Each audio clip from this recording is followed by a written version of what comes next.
샬롬 샬롬 샬롬 샬롬.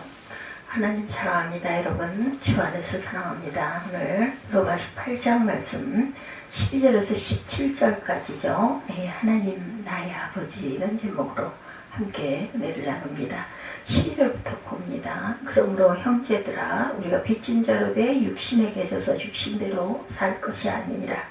너희가 육신대로 살면 반드시 죽을 것이로되 영으로서 몸의 행실을 죽이면 살리니 무릇 하나님의 영으로 인도함을 받은 사람은 곧 하나님의 아들이라. 이렇게 말씀하고 있어요. 성령이 친히 우리의 영과 더불어 우리가 하나님의 자녀인 것을 증언하시나니 장녀이면 또한 상속자 곧 하나님의 상속자요 그리스도와 함께한 상속자니 우리가 그와 함께 영광 받기 위하여 고난도 함께 받아야 할 것이니라. 하나님, 나의 아버지죠. 3절에 너희 육신대로 살면 반드시 죽을 것이로되 영으로서 몸의 행실을 주면 살리니 하나님의 영으로 인도함을 받은 사람은 곧 하나님의 아들이라. 하나님의 영으로 인도하심을 받은 사람은 곧 하나님의 아들이라. 그래서 우리는 아버지라 부릅니다.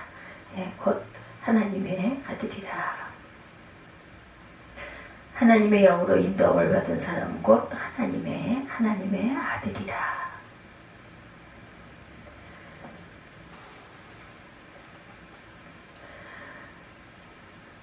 하나님의 아들, 나는 하나님의 아들이고 하나님의 딸이다, 이렇게 말씀을 하죠.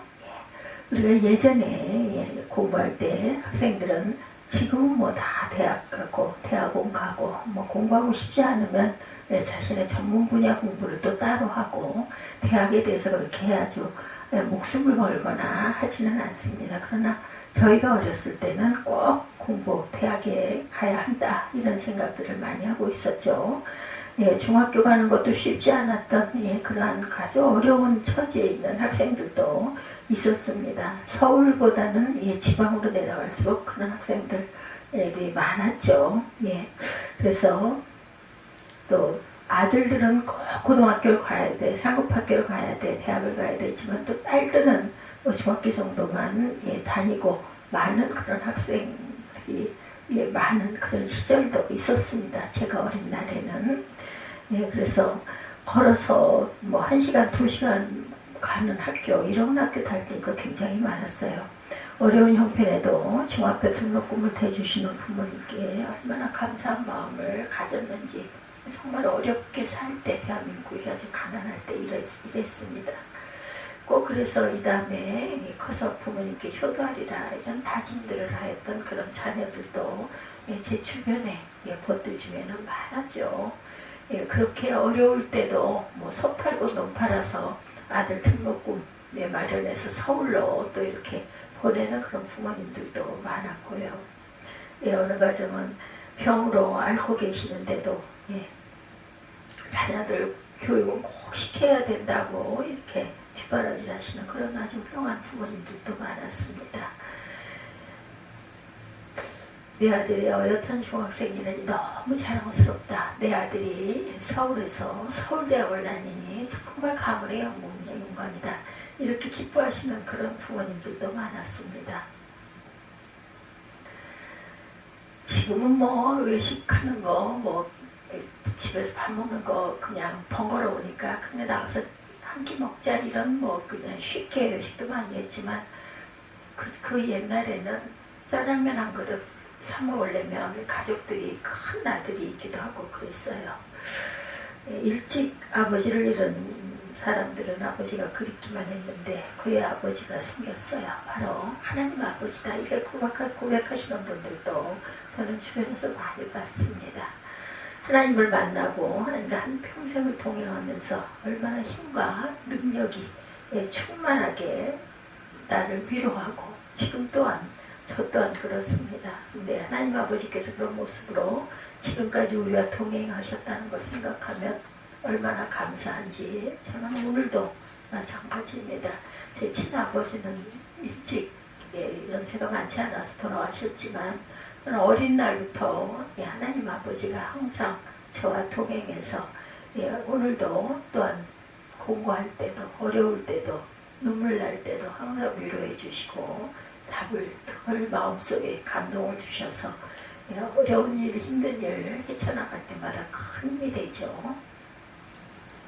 바울은 오늘 본문에서 하나님의 영으로 인도함을 받은 자는 누구나 하나님을 아바 아버지라 부른다 이렇게, 그래서 우리는 항상 하나님의 은혜를 입은 자다 이렇게 얘기하고 있습니다.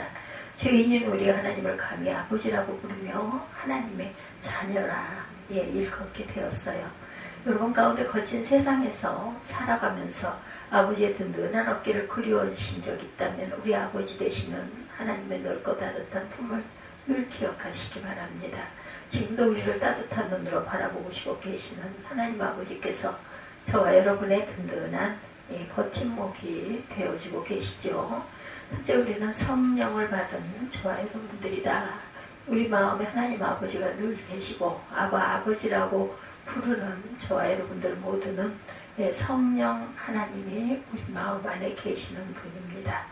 그런 분들과 함께 살아가고 있는 저와 여러분들, 바울이 로마에 있는 그리스도인들에게 서신을 보낼 때 그들의 형편은 아주 몹시 어려웠습니다.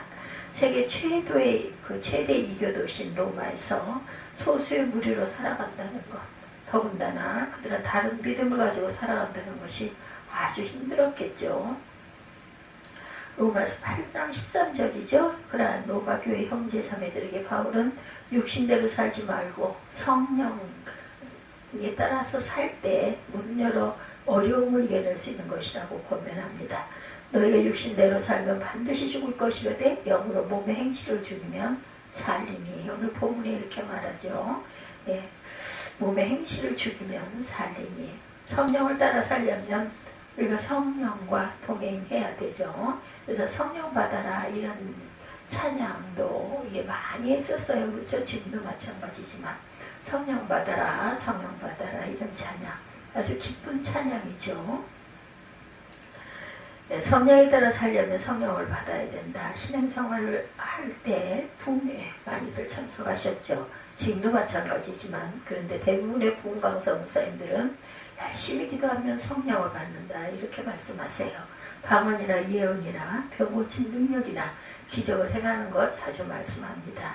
우리가 그래서 열심히 힘들고 어려울 때, 또 어디가 공부할 때 내 가족, 내 이웃, 내 벗들이 아프고 힘들어할 때 우리는 중보를 많이 해주죠. 그러나 아무리 기도를 해도 그런 능력이 임하지 않기도 하죠. 아무런 체험도 하지 못한 그런 경우도 많이 있습니다. 그래서 항상 자책을 할 때도 많았죠. 도대체 나는 왜 이런 것들이 일어나지가 않을까. 언제나 유명한 목사님들처럼 병도 고치고 방언도 하고 예언도 할 수 있을지 초조하기도 했었죠. 영영 성령 받지 못하면 어쩌나 하는 염려를 하는 주변에 벗들도 많이 봅니다. 어느 날 저는 내 안에 계시는 성령을 발견할 수 있었어요. 성경을 읽다가 저를 향한 질문하는 하나님의 음성을 듣게 되었죠. 너희가 하나님의 성전인 곳과 하나님의 성령이 너희 안에 거하시는 것을 알지 못하느냐. 고린도전서 3장 16절입니다. 예수를 영접한 사람에게는 이미 성령께서 계시죠. 더구나 고린도전서 12장 3절에도 성령으로 아니하고는 누구든지 예수를 주시라 할 수 없느니라 이렇게 말씀하고 계세요. 너 예수를 구주로 영접하는 것과 내 생각과 내 판단과 내 의지대로 하는 것이 아니라는 것이에요. 하나님께서 성령께서 역사함으로 그것은 가능하다. 저와 여러분 예수를 구주로 영접하셨다면 이미 여러분의 의지가 아닌 성령의 역사인 것을 알아야 할 것이죠. 이처럼 성령께서 우리 안에 계셔서 제일 먼저 하시는 일은 내가 예수를 믿고 구원을 받았다는 확신을 갖도록 하는 것이다. 비록 신비한 체험이 없어도 방언이나 예언 같은 은사가 나타나지 않고 누구에게 막 기도했더니 병이 났더라 이런 게 없어도 예수를 구주로 믿고 그리스도 안에서 새로운 삶을 살아가는 사람은 이미 성령과 함께 살아가는 사람들이다. 이 사실을 알고 나도 예수를 구주로 영접했으니 성령을 받은 사람이구나 하는 확신을 갖게 됐죠. 저뿐만 아니라 저와 여러분 모두 이미 성령을 받은 분들입니다. 성령이 함께 하시는 것이죠. 그러므로 우리는 이 세상에서 아무것도 두려워하거나 염려할 필요가 없다. 로마서 8장 26절에 이와 같이 성령도 우리의 연약함을 도우시나니 우리가 마땅하니 빌바를 알지 못하는 오직 성령이 말할 수 없는 탄식으로 우리를 위하여 친히 간구하시느니라 이렇게 말씀하죠. 성령께서 우리를 위하여 친히 역사하신다. 간구하고 계시다. 아직까지 사실을 깨닫지 못한 분들 혹시 계시다면 지금부터라도 성령 받은 인사로 강하고 담대하게 살아가시기 바랍니다. 두 번째, 우리는 하나님을 나의 아버지라 부르게 되었어요. 교회 다니는 사람들은 누구나 성령 받기 원하고 기도하고 있는데 여러분이 성령 받기 원하는 이유, 그것은 성령을 받으면 무엇이 좋아요? 어떤 이는 성령을 충만하게 받아 능력을 행하기를 원합니다. 만사가 형통하고 모든 문제가 해결되기를 원해요. 모두 맞는 말이에요. 그러나 중요한 것은 성령을 받아야 하나님을 아버지라고 부를 수 있게 된다는 것. 14절이죠. 무릇 하나님의 영으로 인도함을 받은 그들은 곧 하나님의 아들이라. 너희는 양자의 영을 받았으므로 아버지라 부르짖느니라. 하나님을 만나 아버지라 부르게 되었어요.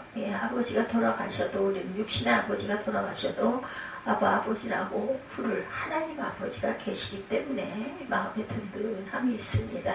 그런데 예수를 우리로 영접하는 것과 마찬가지로 하나님을 나의 아버지라고 부를 수 있는 것, 또한 내 마음대로 하는 것이 아닌 성령께서 그렇게 하신다. 16절이죠. 성령이 친히 우리 영으로 더불어 우리가 하나님의 자녀인 것을 증언하시나니. 우리는 하나님을 아버지라고 부르는 사람이에요. 하나님을 아버지라고 부른다는 것은 우리의 지위가 무엇인지를 말해준다는 것을 잊지 않는 저와 여러분들이 되셔야 합니다. 자녀이면 또한 상속자고 하나님의 상속자요, 그리스도와 함께하는 상속자니 우리가 그와 함께 영광받기 위하여 고난도 함께 받아야 할 것입니다. 맞습니다. 17절에 또한 말씀하죠. 하나님의 상속자이기 때문에 그리스도와 함께한 상속자니 우리가 그와 함께 영광받기 위하여 고난도, 어렵고 힘든 모든 일도 함께 받고, 그러나 두려워할 것도 없고 염려할 것도 없고 하나님이 나의 아버지시기 때문에 모든 것을 다 합력하여 선으로 이루어 주실 걸 믿고 우리는 살아갑니다. 저와 여러분은 하나님을 나의 아버지라 이렇게 부를 수 있는 것, 성령 하나님이 내 안에 계시기 때문이라는 것을 잊지 않는 힘차게 오늘도 겁내지 말고 겁 없이 열심히 살아갈 수 있는 저와 여러분들이 되시기를 주님의 이름으로 축복합니다. 기도하시겠습니다.